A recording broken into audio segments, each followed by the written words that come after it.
नमस्कार, मैं हूं दीपेश प्रजापति और आप देख रहे हैं झाबुआ लाइव। आज मेरे साथ मौजूद हैं जिला पंचायत अध्यक्ष सोनल भाबर। कल इनके साथ एक घटना हुई थी, तो मैं इनसे चर्चा करूंगा। घटना हुई थी उसके बारे में, इनको उस समय कैसा महसूस किया। मैडम, आपका झाबुआ लाइव में स्वागत है। कल आपके साथ घटना हुई थी, पूरा बताइए क्या हुआ था। देखिए, जब अभी अभी बड़ा त्योहार गया, दीपावली का त्योहार, तो मेरा मायका गुजरात में होने की वजह से मैं मेरे माता पिता से मिलने गई थी मेरे पूरे परिवार के साथ में। और जब हम मिलकर वापस मेरी ससुराल की तरफ आ रही थी, थांदला की तरफ, तब पिटोल के आगे ग्राम खेड़ी में हमारे ऊपर अचानक से पथराव किया गया। और जहां तक मुझे लग रहा है कि सोची समझी साजिश के तहत हमें टारगेट बनाकर ये पथराव किया गया, क्योंकि जहां पर अक्सर मैं बैठती हूँ और जो वीआईपी सीट रहती है वहीं पर उन्होंने पथराव किया। क्योंकि अगर चोरी की इरादे से वो अगर पथराव करते हैं तो वो ड्राइवर को भ्रमित करते हैं, जो वाहन चलाता है उसे भ्रमित करते हैं। पर ऐसा ना करते हुए उन्होंने जहां पर वीआईपी बैठता है उसे टारगेट करते हुए उसके सिर के निशाना लगाकर उन्होंने पत्थर मारा। और पत्थर मेन ग्लास को फोड़ते हुए मेरे पति, जो कि आगे की सीट पर बैठे हुए थे, उनके चेहरे पर जोर से वो पत्थर लगा। और हमने सुरक्षा की दृष्टि से गाड़ी न रोकते हुए 2.5 किलोमीटर आगे गाड़ी ले जाके रोकी। तब जब गाड़ी हमारी चल रही थी, तब बेटा जो वाहन चला रहा था उसने बोला कि पीछे से वाहन जो बाइक सवार कुछ पीछे से आ रहे हैं और अपना पीछा कर रहे हैं। जब हमने आगे ले जाकर गाड़ी रोकी और चेहरे पे कितनी चोट आई है वो देख रहे थे, तब कुछ 4 बाइकों पे 7-8 लोग बैठे थे और वो हमारे साइड से होकर और रोड तरफ अंदर जो प्रधानमंत्री सड़क जाता है उस रोड पे अंदर निकल गए। मैडम, पूरे मध्य प्रदेश में जिला पंचायत है और सभी मध्य प्रदेश के जिला पंचायत अध्यक्षों को सुरक्षा के गार्ड दिए गए हैं, आपको क्यों नहीं दिया गया, ऐसा क्या कारण है? देखिए, पिछले साल मुझे दिया गया था, सुरक्षा कर्मी गनमैन दिया गया था, पर आचार संहिता, विधानसभा चुनाव होने की वजह से आचार संहिता में वापस ले रहे हैं यूं करके ने उन्होंने गनमैन को वापस बुला लिया था। उसके बाद हमने लेटर भी लिखा, प्रशासन से मांग के भी की कि महिला जनप्रतिनिधि होने के नाते कई बार जुलूसों में भी हमको कई ऐसे क्षण से गुजरना पड़ता है कि जहां हमें सुरक्षा कर्मी की कमी महसूस होती है।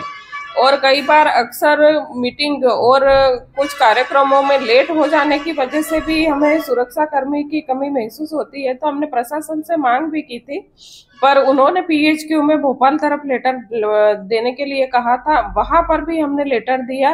पर आज लेट हो जाने की वजह से भी हमें सुरक्षा कर्मी की कमी महसूस होती है, तो हमने प्रशासन से मांग भी की थी, पर उन्होंने पीएचक्यू में भोपाल तरफ लेटर देने के लिए कहा था, वहां पर भी हमने लेटर दिया।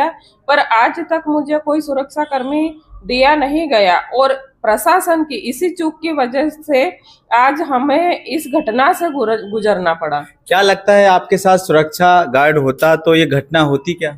नहीं, सुरक्षा कर्मी रहता तो शायद हमारे साथ ये घटना होती भी नहीं। क्योंकि जब से हम दिन में कम से कम 2 बजे हमारे ससुराल से मैं निकली थी मायके के लिए, तभी शायद इन लोगों ने, हमलावरों ने देख लिया था कि सिर्फ परिवार ही जा रहा है और सुरक्षा की दृष्टि से साथ में कोई नहीं है। तभी से शायद उन्होंने हमारा जानकारी निकालते हुए, क्योंकि जब जहां पर पथराव हुआ वहां पे कुछ दूरी पे एक कार आगे भी जा रही थी और एक गाड़ी पीछे भी आ रही थी, उन गाड़ियों को छोड़कर हमारी गाड़ी पर जहां वीआईपी बैठता है वहीं पर पथराव किया गया था। क्या आपको शंका है किसी पर कुछ? देखिए, मेरी किसी से या मेरे परिवार से किसी से भी दुश्मनी नहीं है, पर एक सर्वोच्च नेतृत्व होने की वजह से अगर कोई मन में कोई दुर्भावना रखता है और दुर्भावना की वजह से या कोई अन्य कारण को लेके ये उन्होंने हमला करवाया हो, तो ये मुझे ज्ञात नहीं हो पा रहा है। आपके साथ जब घटना हुई थी तो कौन कौन आपकी मदद के लिए मौके पर पहुंचा?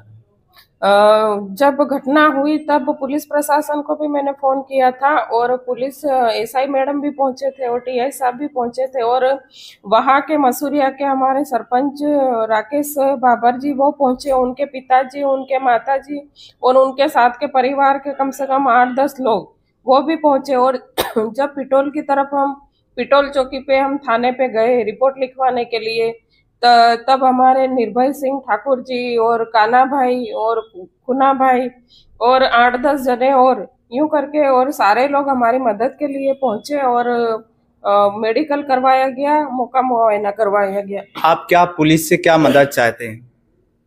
पुलिस के मैं यही कहना चाहूंगी कि जल्द से जल्द गुनहगारों को पकड़ के और सामने किया जाए ताकि हम भी राहत की सांस ले, हमारा परिवार भी राहत का सांस ले और जो जिलेवासी है उन्हें भी पुलिस के ऊपर उनका विश्वास बढ़े।